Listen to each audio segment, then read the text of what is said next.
Salut mes petites amatrices et amateurs de relaxation vidéoludique. Aujourd'hui, dans Pop Life, on parle de l'équivalent gaming de la méditation ou de l'ASMR et accessoirement d'une des plus grosses sorties de 2020 pour Nintendo, Animal Crossing New Horizons.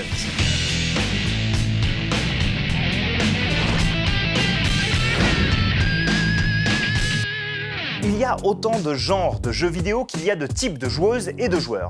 D'un côté, le jeu vidéo, ça peut être ça. Je vais tous vous défoncer, putain! Mais le jeu vidéo, ça peut aussi être... Si je plante les graines maintenant, j'aurai des fraises dans quoi, 2 semaines, comme ça je pourrai aller les vendre sur le marché, ça va être cool.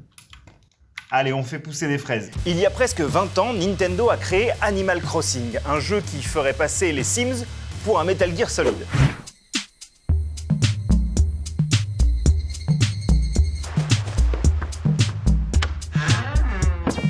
Animal Crossing, en 2002, c'est un petit peu un ovni. Avec Pikmin et Nintendogs, qui arrivent un petit peu plus tard, Nintendo creuse un sillon inédit, celui du jeu mignon, posé, qui détend, et ça cartonne. Animal Crossing est devenu une licence importante pour Nintendo, permettant à la firme de maintenir ses chiffres de vente entre 2 très gros jeux. Une fois que chacune de ces consoles a eu son Zelda, son Mario et son Pokémon, pouf, Animal Crossing débarque pour maintenir l'intérêt des joueurs. La Switch n'échappe pas à cette règle, Animal Crossing New Horizons arrive cette semaine.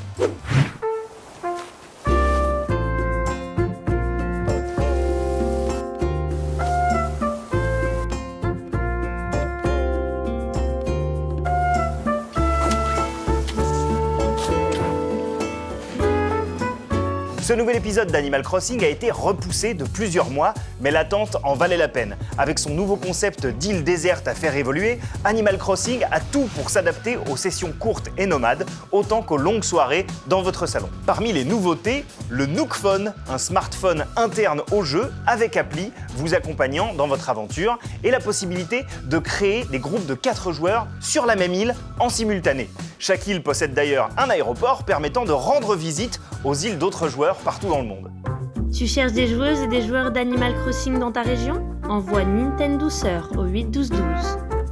Outre les nouveautés, Animal Crossing continue de proposer une aventure en temps réel qui se calera sur les heures, les jours, les saisons de l'hémisphère terrestre dans lequel vous aurez décidé de placer votre île.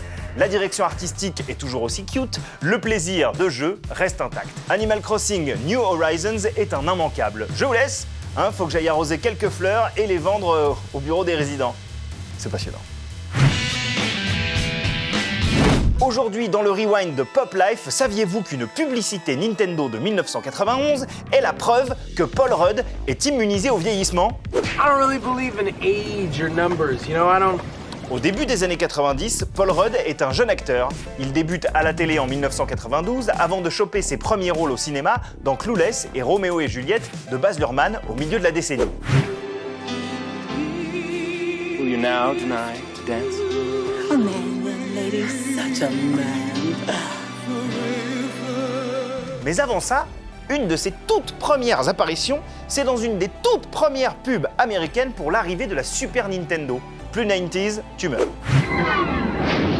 When you decide to step up to this kind of power, this kind of challenge, this kind of flying, crashing feeling, when you decide to get serious, there's only one place to come, the games of Super Nintendo.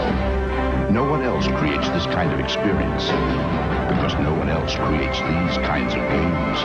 Franchement, à part une barbe et quelques rides, mais alors à peine visibles, Paul Rudd n'a quasiment pas changé en près de 30 ans. Pour un mec comme moi, qui était déjà poivre et sel à 25 ans, c'est difficile à vivre. Paul Rudd, lui, semble garder un bon souvenir de ses jeunes années. Which was a more memorable experience? Joining an all-Cantonese cast for Gen X Cops 2 or appearing in that apocalyptic Super Nintendo commercial in the early 90s? All right, what was the question? Well, they were both memorable because they both, you know, changed the world as we know it. Et moi, en 1991, la même année donc, j'ai fait de la figuration dans une pub pour le parc Astérix, donc Molo Polo. Bon, c'était une pub pour le spectacle des dauphins, le truc n'était pas encore ouvert et on a tourné dans un parc désert devant un bassin vide. Ah bah donc, ok, c'est Paul Rudd qui gagne.